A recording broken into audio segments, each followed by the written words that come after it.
പെരിസ്റ്റേറിയ, holy spirit orchid തുടങ്ങിയ കടിച്ചാൽ പൊട്ടാത്ത English പേര് ഇവയ്ക്കുണ്ടെങ്കിലും നമ്മൾ ഇവയെ എപ്പോഴും പറയുന്നത് ഡോവ് ഓർക്കിഡ് എന്നുള്ള പേരാണ്.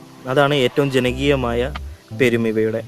ഈ ഡോവ് ഓർക്കിഡ് എന്നുള്ള പേര് വരാനുള്ള കാരണം എന്ന് വെച്ചാൽ ഇതിൻ്റെ അകത്തിരിക്കുന്ന ഈ പ്രാവിൻ്റെ ഷേപ്പിലുണ്ടാകുന്ന ഈ പൂവാണ് ഇതിന് കാരണം.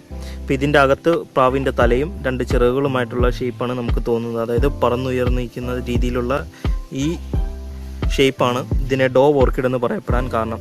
ഇതും ഓർക്കിഡ് വർഗത്തിൽപ്പെട്ട ഒരു ചെടി തന്നെയാണ്. ഇവയുടെ പ്രത്യേകത എന്ന് പറയുന്നത് ഇവയുടെ പൂക്കൾ കുറേ കാലം കൂടി നിൽക്കും എന്നുള്ളതാണ്. അതായത് ഈ വിരിഞ്ഞ പൂക്കൾ കുറച്ച് നാളുകൂടി ഇതേ തന്നെ യാതൊരു വിധം കുഴപ്പവും കൂടാതെ നിൽക്കുമെന്നുള്ളതാണ് ഇവയുടെ പ്രത്യേകത. വൈറ്റ് കളറിലായിരിക്കും ഇവ കാണപ്പെടുന്നത്. അതേപോലെ ഈ കാണുന്ന ബൾബ് രൂപത്തിലുള്ള ഭാഗമാണ് ഇതിൻ്റെ നടീൽ വസ്തു എന്ന് പറയുന്നത്.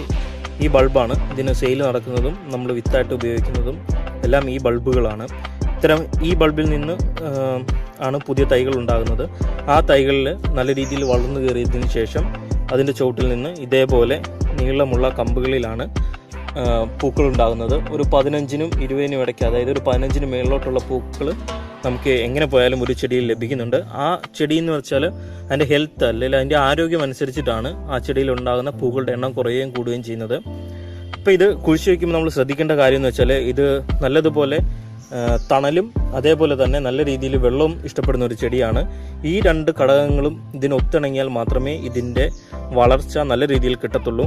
അതേപോലെ തന്നെ വെള്ളം വേണം എന്നും പറഞ്ഞുകൊണ്ട് ഇതിൻ്റെ ചുവട്ടിൽ ഒരു കാരണവശാലും വെള്ളം കെട്ടിക്കിടക്കാനോ ഇതിൻ്റെ മണ്ണ്, അതായത് ഇത് കുഴിച്ചു വെച്ചിരിക്കുന്ന മിക്സർ ഒരു കാരണവശാലും അളിഞ്ഞിരിക്കുക, അതായത് ഇങ്ങനെ വെള്ളം പിടിച്ച് കുഴഞ്ഞിരിക്കാനോ ഇടവരുത്തരുത്.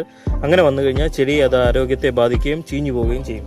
അപ്പോൾ ഇതിന് പറ്റുന്ന മിക്സർ എന്ന് പറയുന്നാൽ നമ്മൾ ഓർക്കിഡ് ചെയ്യുന്ന പോലെ തന്നെ ചെയ്യാവുന്നതാണ്. ഒന്നുകിൽ ചകിരിയുടെ പീസും കരിക്കട്ടയും കൂടി മിക്സ് ചെയ്ത് ഇടുക, അല്ലെങ്കിൽ ഇതേപോലെ നമുക്ക് വലിയ ഇഷ്ടിക കഷ്ണങ്ങളും കരിയും കൂടി മിക്സ് ചെയ്ത് നമുക്ക് നടാവുന്നതാണ്. നമ്മൾ ഓർക്കിഡിന് ഉപയോഗിക്കുന്ന എല്ലാ വളങ്ങളും നമുക്ക് ഇവയ്ക്കും ഉപയോഗിക്കാവുന്നതാണ്. എന്നിരുന്നാലും രാസവളത്തേക്കാൾ കൂടുതൽ ഇവയ്ക്ക് ജൈവവളമാണ് ഇഷ്ടം, അതാണ് താല്പര്യമുള്ളത്. അപ്പോൾ ഇത് നമ്മൾ കുഴിച്ചു വയ്ക്കുമ്പം ഈ ബൾബ് മണ്ണിന് മേളിൽ വരത്തക്ക വിധത്തിൽ വേണം നമ്മൾ നടാനുള്ളത്. ഇതിലാണ് പൂക്കൾ ഇതേപോലെ ഉണ്ടാകാറുള്ളത്. മറ്റു ചെടികൾക്ക് വരുന്ന പോലെ വലിയ രോഗകീടബാധകളൊന്നും വരാറില്ല എങ്കിലും നമുക്ക് ഇവയ്ക്ക് ആകൂടി വരുന്ന ശല്യം എന്ന് വെച്ചാൽ പുഴുവാണെങ്കിൽ അതിൻ്റെ ആ ചെടിയുടെ ചുവട് അല്ലെങ്കിൽ ആ ചട്ടിക്ക് ചുവട് നല്ല രീതിയിൽ കളകൾ കയറുകയോ അങ്ങനെയൊക്കെ വരുവാണെങ്കിൽ മാത്രമേ പുഴുവിൻ്റെ ശല്യം വരത്തുള്ളൂ. അതേപോലെ തന്നെ നമുക്ക് വലിയ രീതിയിൽ വളങ്ങളൊന്നും കൊടുക്കേണ്ട ആവശ്യമൊന്നും അങ്ങനെ വരുന്നില്ല.